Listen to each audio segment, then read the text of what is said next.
औकाफी जायदादों के तहफ़्फ़ुज़ के लिए क़याम करदा हुकूमती इदारा वक्फ़ बोर्ड आज औकाफी जायदादों के तहफ़्फ़ुज़ के बजाय रसाकशी का मरकज़ बन गया है। हाल ही में वक्फ़ बोर्ड के अरकान ने उजलत में इजलास तलब करते हुए वक्फ़ बोर्ड के CEO शाहनवाज कासिम, जो एक IPS ओहदेदार हैं, उनकी खिदमत से दस्तबरदारी करते हुए एक DSP सतह के ओहदेदार S ख्वाजा मोइनुद्दीन को इंचार्ज CEO मुकर्रर कर दिया।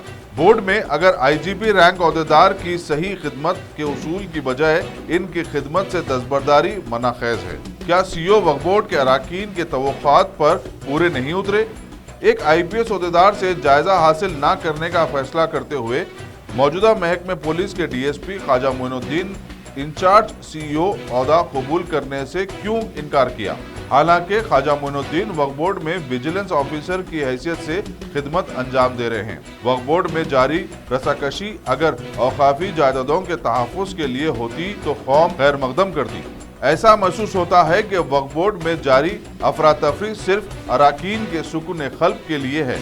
ये एक हकीकत है कि मौजूदा CEO बोर्ड के लिए ज़्यादा वक्त नहीं दे रहे हैं। अगर बोर्ड के सदरनशीन व अरकान औकाफी जायदादों के तहफ़्फ़ुज़ के मफाद में CEO के खिदमत से इस्तेफ़ादे के लिए मसलिहाना रवैया इख्तियार करते होते तो बेहतर होता। कौम अब ये जानने के लिए बेचैन है कि वक्फ़ बोर्ड में जारी रसाकशी क्या गुल खिलाती है। ये तो वक्त ही बताए।